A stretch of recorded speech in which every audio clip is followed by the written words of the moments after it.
السلام علیکم۔ آج ہم جا رہے ہیں طائف کی زیارتوں پہ، تو میں انشاءاللہ تعالیٰ وہاں جا کے آپ کو کمپلیٹ زیارت کرواؤں گا طائف کی، اور جہاں جہاں میں زیارتوں پہ جاؤں گا وہ بھی آپ کو تمام زیارتیں کرواؤں گا۔ تو ویڈیو اینڈ تک دیکھیے گا، انشاءاللہ آپ کو بہت مزہ آئے گا۔ بھائی میں ابھی نیچے آیا ہوں تو گاڑی نہیں آئی ہے، میں نے ابھی ڈرائیور کو کال کی تھی تو وہ راستے میں ہے، تو ابھی میں ہوٹل کی لابی میں موجود ہوں، گاڑی کا ویٹ کر رہا ہوں۔ تو 5 سے 10 منٹ میں گاڑی آ جائے گی تو انشاءاللہ تعالیٰ میں طائف کی طرف روانہ ہو جاؤں گا۔ تو میرے ساتھ کنیکٹ رہیے گا۔ یہ دیکھیے ہوٹل کی لابی ہے، یہاں سب طائف جانے والے جو لوگ ہیں وہ ویٹ کر رہے ہیں گاڑی کا۔ یہ میرا ہوٹل ہے جہاں میں نے اسٹے کیا ہے مکہ میں، دیکھ سکتے ہیں پیچھے قین الدانہ ہوٹل ہے، اور گاڑی کا ویٹ کر رہا ہوں۔ ماشاءاللہ بہت ہی خوبصورت اسٹریٹ ہے۔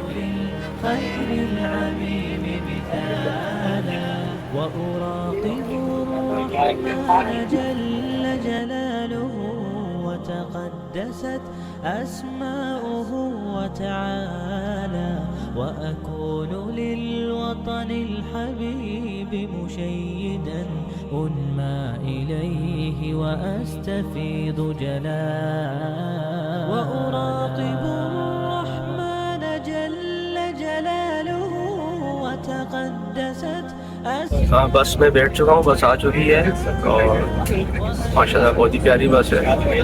تو اب طائف کی طرف میں جا رہا ہوں، اور واپسی میں وہاں سے انشاءاللہ عمرے کی نیت کروں گا، احرام ساتھ لے کے جا رہا ہوں۔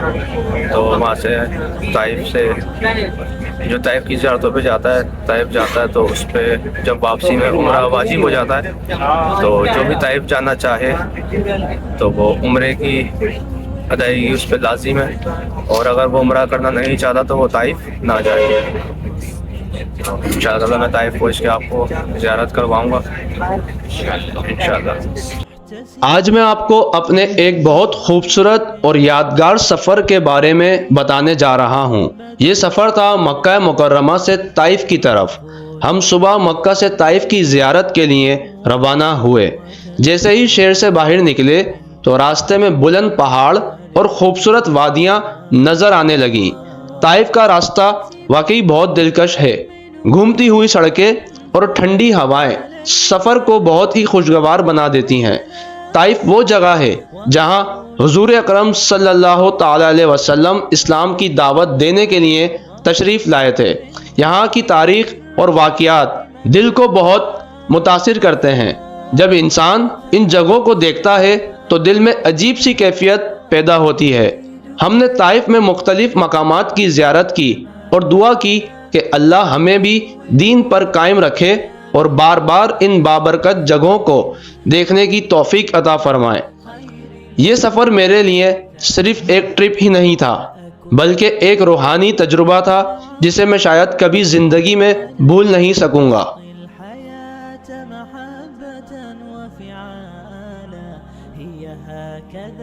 قيم النجاة تحثني فأخوض فيها للنجاة نزاع هي هكذا جیسے ہی ہم طائف پہنچے تو دل میں ایک عجیب سا سکون اور خوشی محسوس ہوئی۔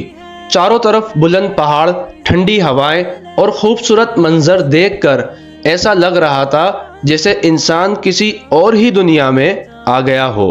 یہ وہی سرزمین ہے جہاں محمد مصطفیٰ صلی اللہ تعالی علیہ وسلم تشریف لائے تھے اور یہاں کے لوگوں کو اسلام کی دعوت دی۔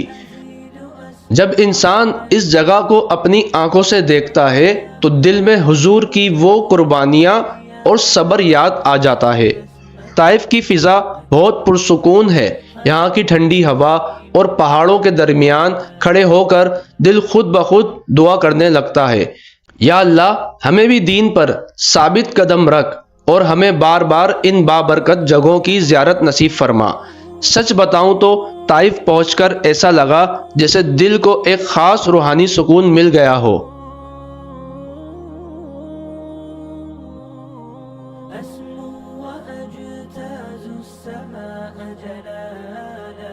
فأزيد أسراب الغيوم جمالا وألون الدنيا بأجمل بسمة وأكون للخلق الحمدللہ طائف شہر پہنچ چکے ہیں.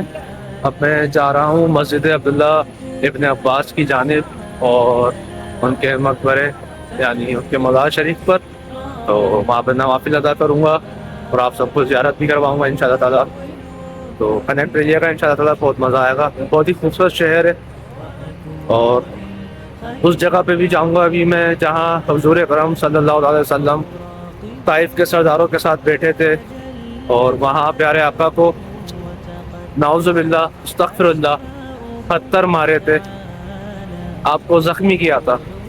للوطن الحبيب مشيدا أنمى إليه وأستفيض جلال وأراقب الرحمن جل جلاله وتقدست أسماؤه وتعالى وأكون للوطن الحبيب مشيدا أنمى إليه وأستفيض جلالا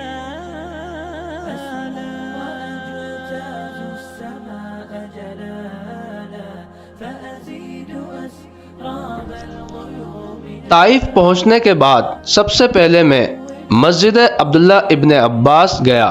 یہ مسجد ایک بہت بابرکت اور تاریخی جگہ ہے. اس مسجد کا تعلق صحابی رسول صلی اللہ تعالی علیہ وسلم عبداللہ ابن عباس رضی اللہ تعالی عنہ سے ہے, جنہیں علم دین میں بہت بڑا مقام حاصل تھا. مسجد میں داخل ہوتے ہی دل میں عجیب سی روحانیت محسوس ہوئی. سب سے پہلے میں نے سکون کے ساتھ وضو کیا. ٹھنڈے پانی سے وضو کرتے ہوئے ایسا محسوس ہو رہا تھا جیسے جسم کے ساتھ ساتھ دل بھی پاک ہو رہا ہو. وضو کرنے کے بعد میں مسجد کے اندر گیا اور 2 رکعت نوافل ادا کیے. اس وقت دل میں بس ایک ہی احساس تھا کہ میں اس بابرکت جگہ پر کھڑا ہوں جہاں اللہ کے نیک بندوں کی یادیں موجود ہیں. نماز کے بعد میں نے ہاتھ اٹھا کر اللہ سے خوب دعائیں مانگی, اپنے لیے, اپنے والدین کے لیے, اپنے گھر والوں کے لیے اور پوری امت مسلمہ کے لیے دعا کی. اس لمحے دل بہت نرم تھا اور آنکھوں میں آنسو بھی آ گئے تھے. واقعی اس جگہ پر دعا مانگنے کا اپنا ہی سکون ہے. ایسا لگ رہا تھا جیسے دل کا بوجھ ہلکا ہو گیا ہو اور روح کو ایک خاص راحت مل گئی ہو. طائف کی یہ زیارت میرے لیے ایک یادگار لمحہ بن گئی. اللہ سے یہی دعا ہے کہ وہ ہمیں بار بار اس بابرکت جگہوں کی زیارت نصیب فرمائے. اگر آپ کو میرا یہ روحانی سفر پسند آئے تو ویڈیو کو لائک کریں, چینل کو سبسکرائب کریں اور کمنٹس میں ضرور بتائیں کہ آپ بھی طائف کی زیارت کرنا چاہتے ہیں یا نہیں. اللہ ہم سب کو بار بار ایسی مقدس جگہوں پر آنے کی توفیق عطا فرمائے. لا تسأل المقدام عن جب میں مسجد عبداللہ ابن عباس میں نوافل ادا کر چکا تھا اور دعا مانگ لی تو اس کے بعد میں مسجد کے ساتھ موجود ایک اور بابرکت جگہ کی طرف گیا. مسجد کے بالکل قریب حضرت عبداللہ ابن عباس رضی اللہ تعالیٰ عنہ کا مزار مبارک ہے, جہاں جلیل القدر صحابی حضرت عبداللہ ابن عباس رضی اللہ تعالیٰ عنہ مدفون ہے. جب میں وہاں پہنچا تو دل میں بہت ادب اور عقیدت کا احساس تھا. یہ وہ عظیم شخصیت ہیں جنہوں نے علم دین کو آگے پہنچانے میں بہت بڑا کردار ادا کیا. اسی وجہ سے انہیں مفسر قرآن بھی کہا جاتا ہے. آپ رضی اللہ تعالیٰ عنہ حضور اکرم صلی اللہ تعالیٰ علیہ وسلم کے چچا زاد بھائی تھے. انہیں اسلام میں مفسر قرآن کہا جاتا ہے کیونکہ وہ قرآن کی تفسیر بہت گہرائی سے بیان کرتے تھے. اسی وجہ سے انہیں ترجمان القرآن کے لقب بھی دیے گئے. روایت میں آتا ہے کہ پیارے آقا محمد مصطفیٰ نے حضرت عبداللہ ابن عباس کے لیے یوں دعا کی تھی, اے اللہ اسے دین کی سمجھ عطا فرما اور اسے قرآن کی تفسیر کا علم دے. حضرت عبداللہ ابن عباس رضی اللہ تعالیٰ عنہ 68 ہجری میں اس دنیا سے پردہ فرما گئے تھے اور ان کا مزار مبارک طائف میں موجود ہے جہاں لوگ زیارت کے لیے جاتے ہیں. یہ وہ جگہ ہے جہاں کئی عظیم صحابہ کرام مدفون ہیں. روایت میں آتا ہے کہ یہاں تقریباً 14 صحابہ کرام کی قبریں موجود ہیں جو اسلام کی خدمت کرتے ہوئے طائف کی جنگ میں شہید ہوئے تھے. جب میں اس جگہ کے قریب پہنچا تو دل میں ایک عجیب سا احترام اور عقیدت کا احساس پیدا ہو گیا۔ یہ وہ عظیم ہستیاں ہیں جنہوں نے دین اسلام کے لیے اپنی زندگیاں قربان کر دیں۔ صحابہ کرام وہ خوش نصیب لوگ تھے جنہیں حضور اکرم صلی اللہ تعالی علیہ وسلم کی صحبت نصیب ہوئی۔ انہوں نے پیارے آقا محمد مصطفیٰ صلی اللہ تعالی علیہ وسلم سے دین سیکھا، اسلام کی تعلیمات کو سمجھا اور پھر پوری دنیا تک اس پیغام کو پہنچانے کے لیے اپنی جان و مال کی قربانی دی۔ جب میں ان کی قبروں کے سامنے کھڑا تھا تو دل میں یہی خیال آ رہا تھا کہ یہ وہ لوگ تھے جنہوں نے اسلام کے لیے سختیاں برداشت کی، مشکلات کا سامنا کیا اور اپنی زندگیاں اللہ کی راہ میں قربان کر دیں۔ ان کے سامنے کھڑے ہو کر انسان کو اپنی زندگی کے بارے میں بھی سوچنے کا موقع ملتا ہے۔ ہم سوچتے ہیں کہ ہمیں بھی اپنے ایمان کو مضبوط کرنا چاہیے اور دین کے راستے پر چلنے کی کوشش کرنی چاہیے۔ میں نے وہاں کھڑے ہو کر درود شریف پڑھا اور اللہ سے دعا کی کہ یا اللہ ہمیں بھی صحابہ کرام کی سچی محبت عطا فرما، ہمیں ان کے نقش قدم پر چلنے کی توفیق دے اور ہمارے ایمان کو مضبوط فرما۔ یہ جگہ صرف ایک قبرستان نہیں بلکہ اسلامی تاریخ کا ایک اہم حصہ ہے۔ یہاں آ کر انسان کو احساس ہوتا ہے کہ اسلام ہم تک کتنی قربانیوں کے بعد پہنچا ہے۔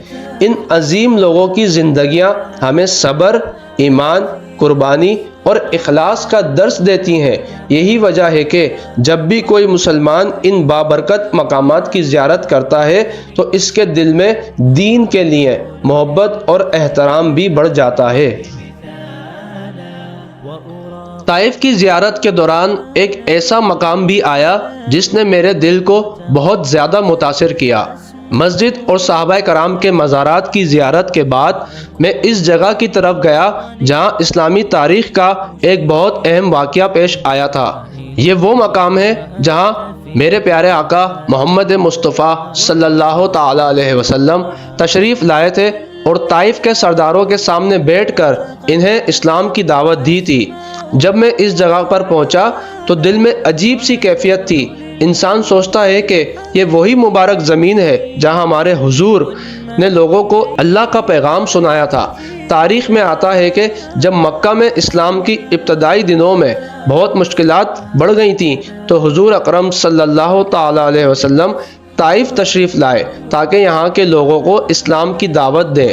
آپ صلی اللہ تعالی علیہ وسلم نے طائف کے سرداروں کو بٹھا کر بہت محبت اور حکمت کے ساتھ انہیں اسلام کا پیغام دیا، لیکن افسوس کہ انہوں نے اس دعوت کو قبول نہیں کیا اور آپ صلی اللہ تعالی علیہ وسلم کے ساتھ اچھا سلوک بھی نہیں کیا۔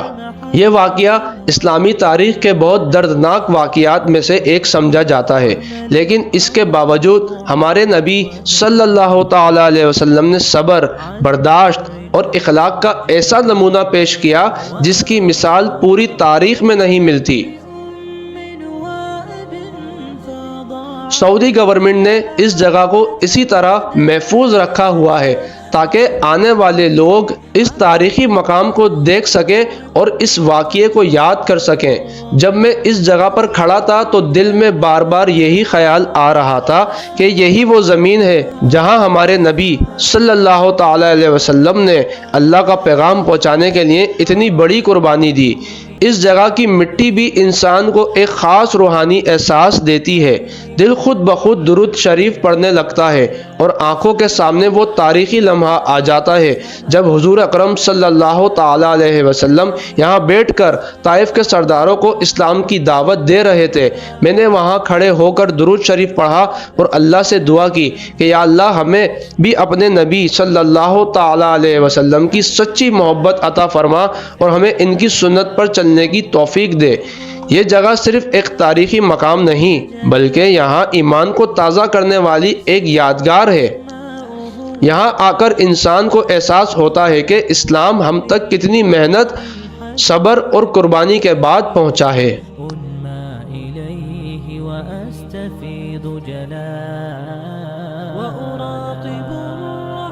طائف کا سفر ابھی ختم نہیں ہوا تھا۔ میں نے راستے میں اس مسجد کی زیارت کری وہ پہلی مسجد جس میں مینار بنایا گیا جو اسلامی تاریخ میں اپنی اہمیت کے لیے مشہور ہے، جس کا نام مسجد علی ہے۔ إليه وأستفيض جلالا زیارت کے دوران میں اس مقام پر پہنچا جہاں حضور اکرم صلی اللہ تعالی علیہ وسلم نے بیٹھ کر حضرت اداس رضی اللہ تعالی عنہ کو اسلام کی دعوت دی تھی۔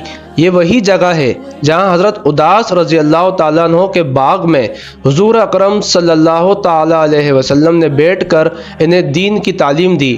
تاریخ میں آتا ہے کہ حضرت اداس رضی اللہ تعالیٰ عنہ نے اپنی عاجزی اور محبت کے ساتھ حضور اکرم صلی اللہ تعالی علیہ وسلم کی باتیں سنی اور فوراً اسلام قبول کر لیا۔ اس موقع پر حضرت اداس رضی اللہ تعالیٰ عنہ نے اپنے باغ کے انگور پیش کیے جو حضور صلی اللہ تعالی علیہ وسلم کو بہت پسند آئے۔ اس مقام تک پہنچنے کے لیے ہمیں بہت تنگ اور پتلی گلیوں سے گزرنا پڑتا ہے جو آج بھی اس زمانے کی یاد دلاتی ہیں جب یہاں کے لوگ رہتے تھے۔ یہ وہ گلیاں ہیں جو آج بھی سلطنت عثمانیہ کے دور کے گھروں اور تاریخی نقشوں کو محفوظ رکھتی ہیں۔ ومن عزم الرجال مجال أسمو وأجتاز السماء جلالا فأزيد أسراب اب اس جگہ پر مسجد اداس قائم ہے جہاں لوگ نماز اور نوافل کے لیے آتے ہیں۔ میں نے بھی وہاں پہنچ کر سکون کے ساتھ وضو کیا اور 2 رکعت نوافل ادا کیے۔ نماز کے دوران دل میں وہی جذبات تھے جو اس تاریخی مقام کی فضا میں موجود ہیں: احترام، عقیدت اور اللہ کے قریب ہونے کا احساس۔ یہ مقام ہمیں یاد دلاتا ہے کہ اسلام کی دعوت محبت، صبر اور حکمت کے ساتھ دی جاتی ہے۔ وأراقب الرحمن جل جلاله وتقدست أسماؤه حضور اکرم صلی اللہ تعالی علیہ وسلم نے یہاں بیٹھ کر حضرت اداس رضی اللہ تعالیٰ عنہ کو سمجھایا، محبت دی اور ایمان کی طرف بلایا۔ وأستفيض جلالا وأراقب الرحمن جل حضرت اداس رضی اللہ تعالیٰ عنہ کی قبولیت اس بات کا ثبوت ہے کہ سچا ایمان دل سے آتا ہے اور اللہ کی راہ میں قدم رکھنے والے کبھی خالی نہیں جاتے۔ یہ جگہ صرف تاریخی یا مذہبی مقام نہیں بلکہ ہمارے ایمان کو تازہ کرنے والی ایک یادگار ہے۔ جب میں یہاں کھڑا تھا دل میں دعا آئی کہ اللہ ہمیں بھی دین کے سچے راستے پر چلنے کی توفیق دے، ہمارے ایمان کو مضبوط کرے اور ہمیں بار بار اس بابرکت جگہوں کی زیارت نصیب کرے۔ یہ مقام دیکھ کر انسان کو محسوس ہوتا ہے کہ تاریخ کے ہر پتھر میں، ہر گلی میں، ہر باغ کے چھاؤں میں ایک سبق چھپا ہوا ہے۔ دین کی دعوت دینے والا، دین کی محبت رکھنے والا اور اللہ کے راستے پہ چلنے والا ہمیشہ کامیاب رہتا ہے۔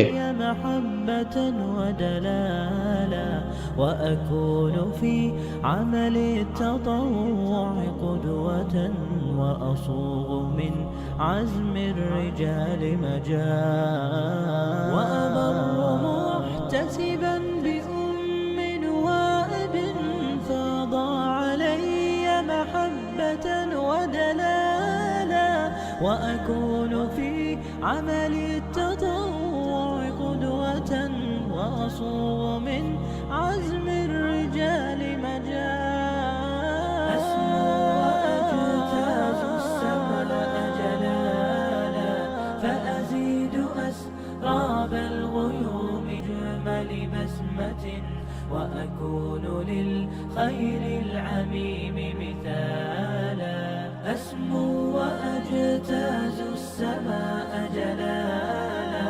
فأزيد أسراب الغيوم جمالا وألون الدنيا بأجمل بسمة وأكون للخير العميم مثالا وأراقب الرحمن جل جلاله وتقدست أسماؤه وتعالى وأكون للوطن الحبيب مشيدا أنمى إليه وأستفيض جلالا وأراقب الرحمن جل جلاله وتقدست أسماؤه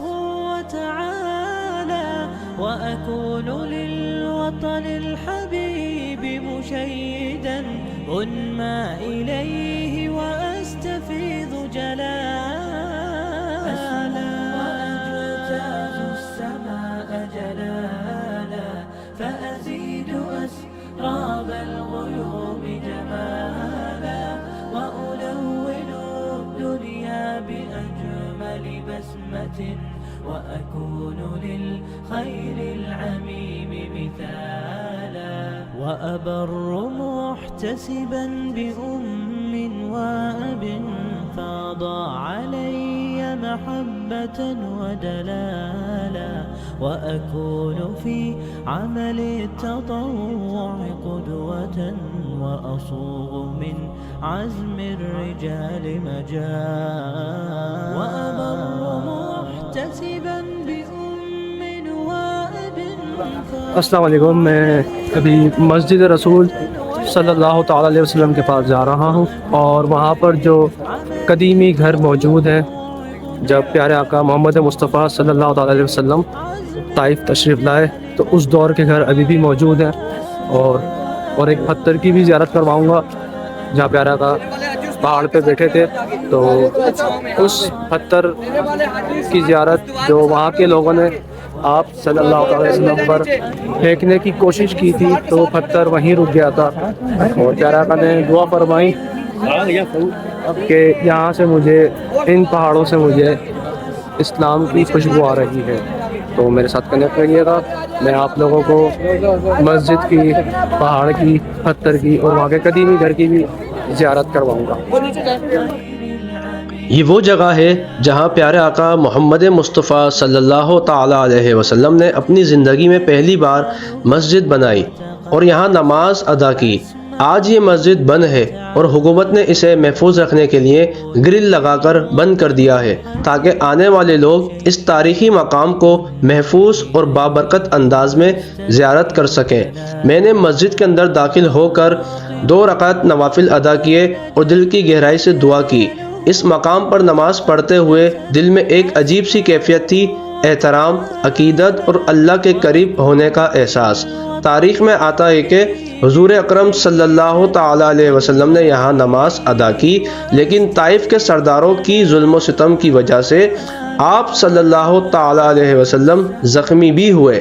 یہاں کھڑے ہو کر انسان کو محسوس ہوتا ہے کہ دین کی راہ میں صبر اور قربانی کی کتنی اہمیت ہے. اسی مقام کے قریب ایک پہاڑ بھی ہے جس کا ذکر تاریخی روایت میں ملتا ہے کہ کہا جاتا ہے کہ جب حضور اکرم صلی اللہ تعالیٰ علیہ وسلم کا راستہ اس پہاڑ پر تھا تو ایک بڑا پتھر آپ صلی اللہ تعالیٰ علیہ وسلم کی جانب بڑھا، لیکن آپ صلی اللہ تعالیٰ علیہ وسلم کے اشارے پر وہ رک گیا. یہ واقعہ ہمیں یہ سبق دیتا ہے کہ اللہ اپنے نیک بندوں کے لیے قدرت کے کرشمات ظاہر فرماتا ہے اور ان کی حفاظت کرتا ہے.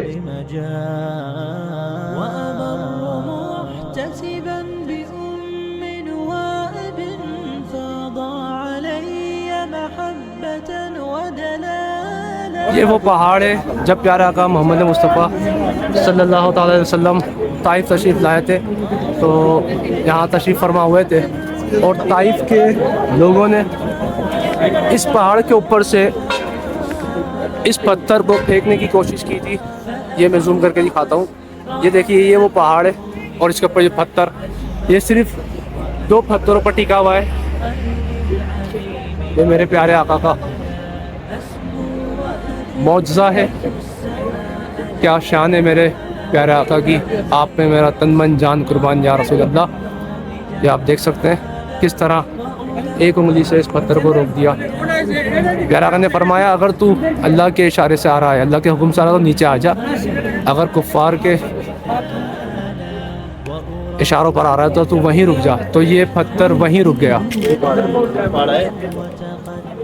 یہ دیکھیے یہ وہ پہاڑ ہے اور یہ جو پتھر ہے یہ وہ پتھر ہے.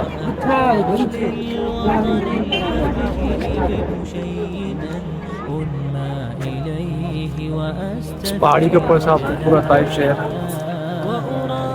زیارت ہو رہی ہے ماشاء اللہ.